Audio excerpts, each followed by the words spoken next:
દેવભૂમિ દ્વારકા જિલ્લાના મુખ્ય મથક જામખંભાળિયા ખાતે 30 જાન્યુઆરીના રોજ ખેડૂત મહાસંમેલન યોજાશે।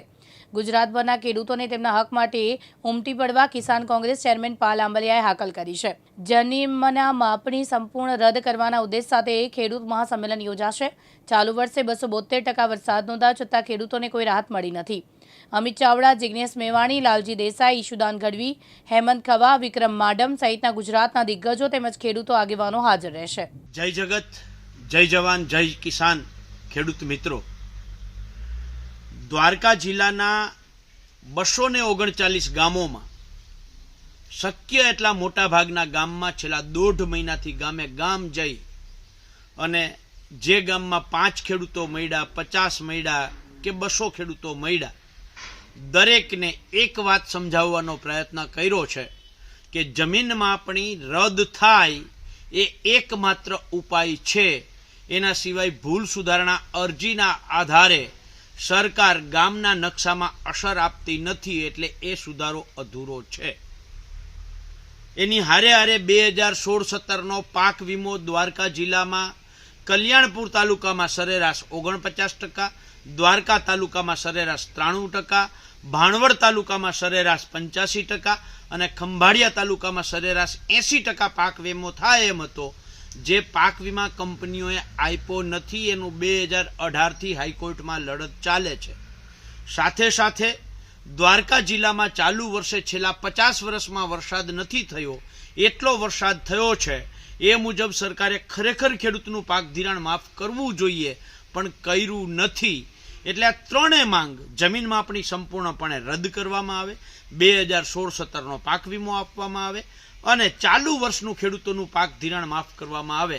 આ ત્રણ મુદ્દાની સાથે સાથે સાની ડેમ હોય, ચરકલા ડેમ હોય, રેટાકાલાવડ ડેમ હોય કે વંગડી ડેમ હોય કે પાથતડીનો પ્રશ્ન હોય કે જે રીતે ખેત ઓજારની સબસિડી મંજૂર કરી અને પછી નામંજૂર કરી અને આજે સરકારે ઝૂકી અને એક પરિપત્ર કર્યો છે, પણ એ પરિપત્ર લાખ રૂપિયાથી ઉપરની સબસિડી માટે થયો છે, નીચેનો પરિપત્ર હજી બાકી છે।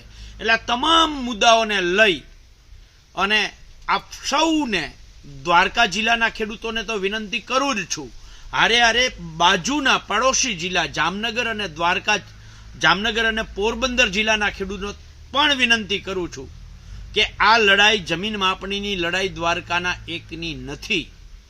આ લડાઈ આખા ગુજરાતની છે। દ્વારકા જિલ્લો માધ્યમ છે। આ લડાઈ પાલભાઈ આંબલિયાની લડાઈ નથી। આ લડાઈ કિસાન કોંગ્રેસની લડાઈ નથી। આ લડાઈ કોંગ્રેસની લડાઈ નથી।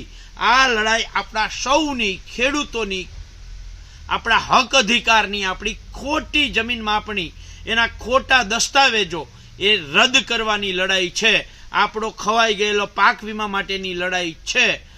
એટલે આપ સૌને બે હાથ જોડીને વિનંતી કરું છું કે એક દિવસ કાઢો, તમારો એક દિવસ દ્વારકા જિલ્લાના ગામે ગામ એક ખેડૂત સુધી આ સંદેશો પહોંચાડો કે 30 જાન્યુઆરી 2025 સવારે 9:30 વાગે વાછરા વાવ, જામનગર હાઈવે, દલવાડી હોટલની બાજુમાં જે વાછરા દાદાનું મંદિર છે, જે વાછરા વાવથી ઓળખાય છે, એ જગ્યાએ આખો દ્વારકા જિલ્લો સામૂહિક રીતે જામનગર, પોરબંદરના ખેડૂતોને, આખા ગુજરાતના ખેડૂતો આપ સૌ આવો, આપણે સાથે મળી અને આપણા હક અધિકારની લડાઈ કરીએ અને સરકારને દ્વારકા જિલ્લામાં અગાઉ ક્યારેય ખેડૂતો ભેગા ન થયા હોય એટલી સંખ્યામાં ખેડૂતો ભેગા થઈ અને સરકારને કહીએ કે આ જમીન માપણી સંપૂર્ણપણે રદ કરવામાં આવે, નહીંતર આનાથી પણ આગળ જઈને મોટી લડાઈ કરવામાં આવશે।